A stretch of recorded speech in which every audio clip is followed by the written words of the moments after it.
Olá, gente, tudo bem com vocês? Eu sou Keila Batista, professora de História, e hoje nós vamos iniciar vendo os assuntos referentes, então, aí à primeira série do ensino médio, né? Esse ano agora nós vamos ver esses assuntos no segundo bimestre, né? O primeiro bimestre, como a gente sempre vinha conversando, foi um bimestre de retomada, de nivelamento de alguns conteúdos do ano passado. E a partir de hoje, então, da aula 19, nós vamos iniciar discutindo, então, essas temáticas, né, referentes de fato aí à série de vocês, tá bom? Pessoal, então, a nossa aula de hoje, o tema dela é um tema bem inicial, né, quando nós começamos a disciplina de História, tanto no ensino fundamental como no ensino médio, que é por que estudar História, né? História e cidadania, né? Nós vamos tentar fazer essa relação da história e da sociedade, né? Por que estudar história? Por que essa disciplina, né? Ela existe nos nossos currículos, porque ela é tão importante assim, então, para a vida na sociedade. Vamos lá, então? Pessoal, aqui inicialmente, né, nós temos, refletindo sobre a história, nós temos uma imagem, né? Uma obra que tem como título Tempo, né? Tempo. É uma obra de Pieter Cornelis Woerner, né? Datada de 1810. Pessoal, então assim, olhando para essa imagem, algumas perguntas, né, para levar a nossa discussão.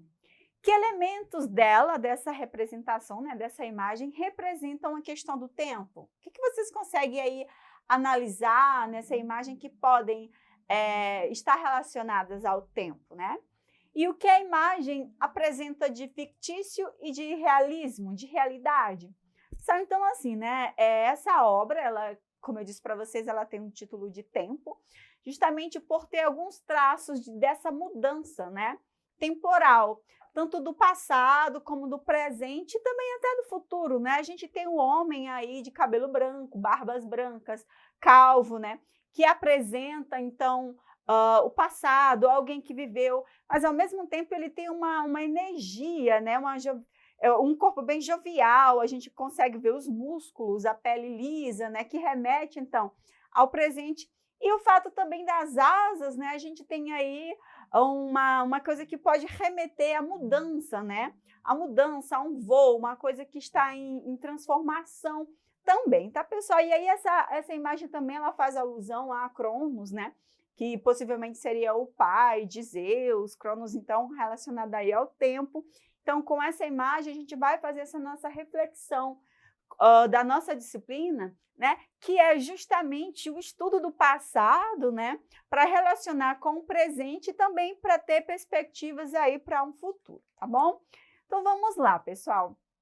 Os historiadores, né, interpretam as experiências humanas ao longo do tempo. Então, a gente tem aí experiências humanas, né, experiências dos homens ao longo do tempo, né, a questão temporal.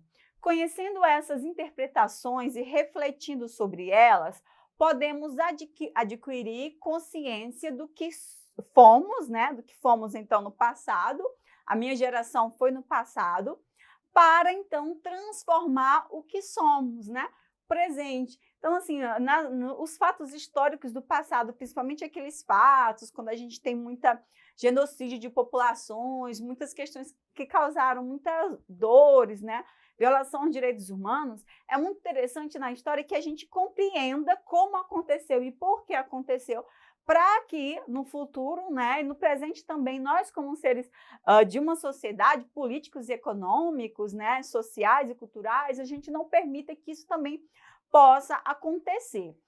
Quando pensamos historicamente, olha, pessoal, pensar historicamente, né, percebemos que a realidade social é construída pelos seres humanos. Não se trata de uma fatalidade, de um dado natural e imutável, mas de uma construção cultural dinâmica aberta a novas possibilidades, né? Então, o que isso quer dizer? Que pensar historicamente é pensar que a construção social que a gente tem numa sociedade, ela se deu a partir de construções, né?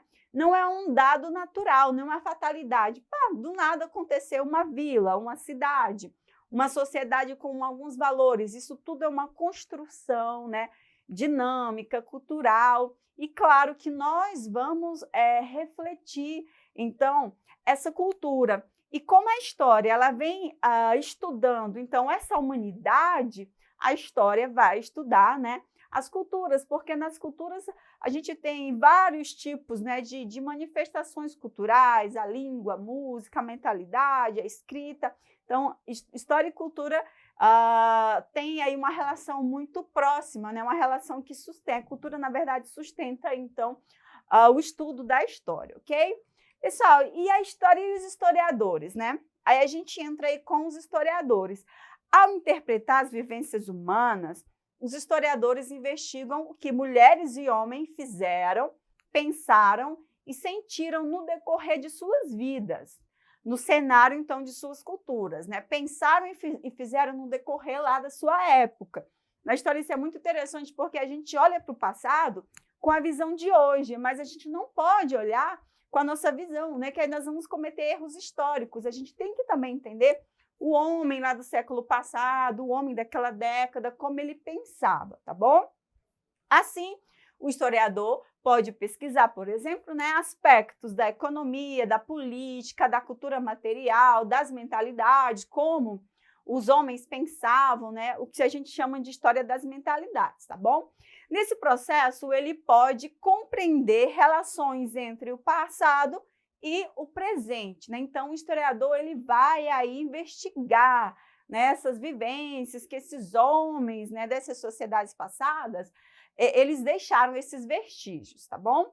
Então, vamos lá, né? Quando se fala de história, tem uma relação muito, né, intrínseca, que é história e memória. Não se pode separar, porque o conjunto dos acontecimentos e das experiências que ocorrem no dia a dia, tanto de uma pessoa como de um grupo, pode ser chamado de história vivida, né? A minha história pessoal, enquanto um grupo, enquanto uma professora, né? Enquanto uma mulher negra, enquanto uma filha que pertence a uma família, membro de uma comunidade.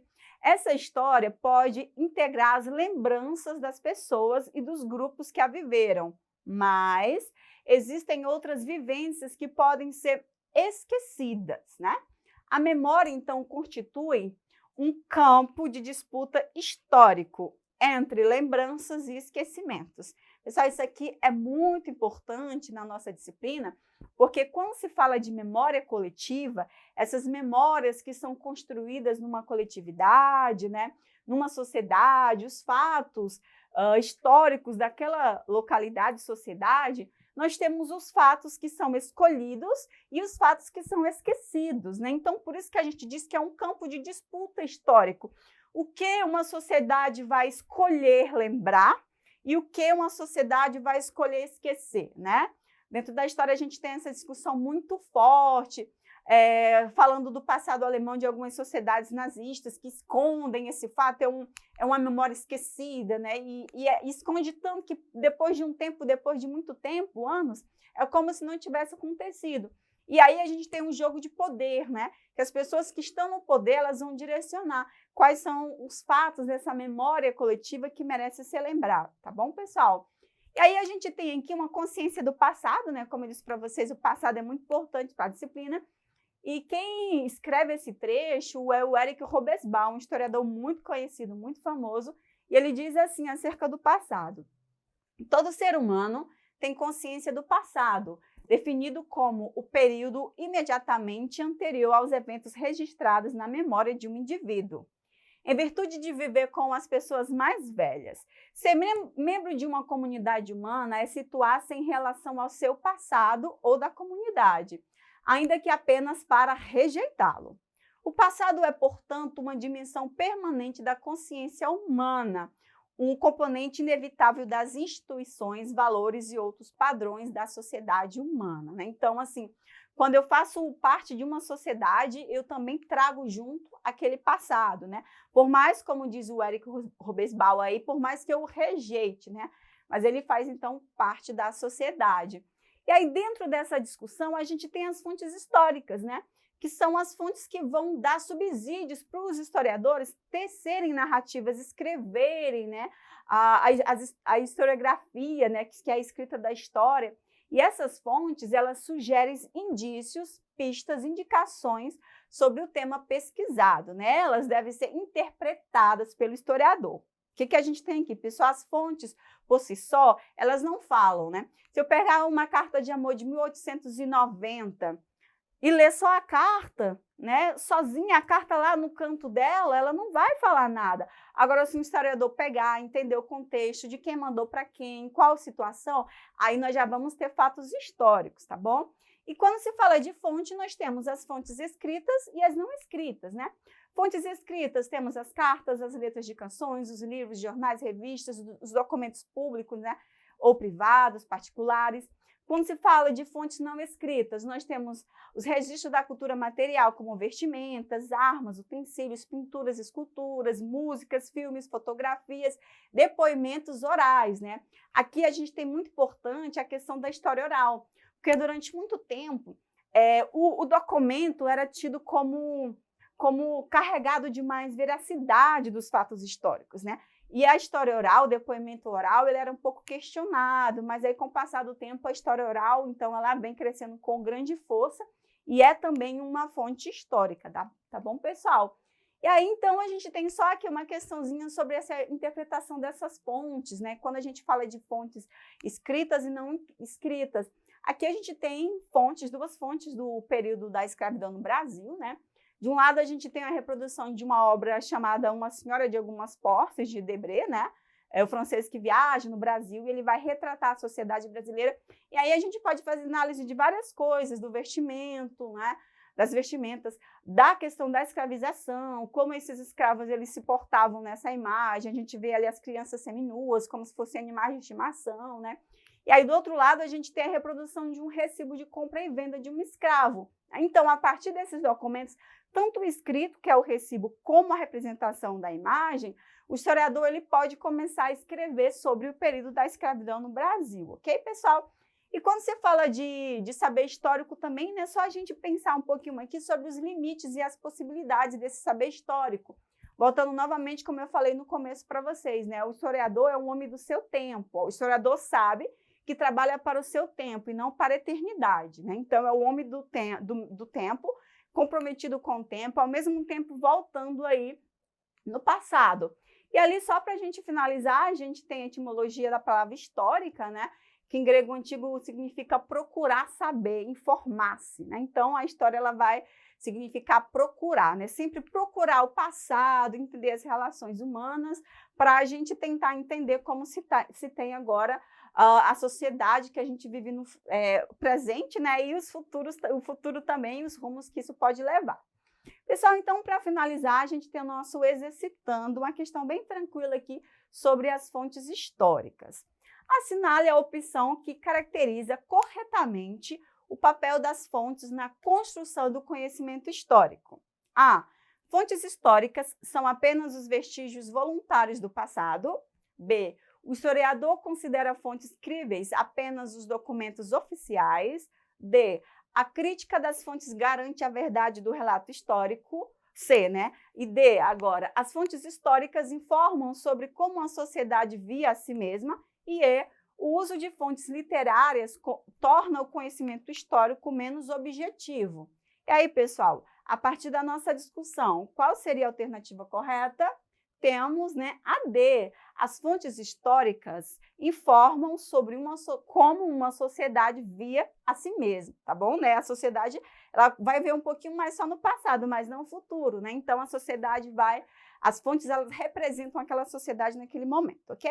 Não esqueçam de acessar a nossa plataforma e até a nossa próxima aula. Tchau!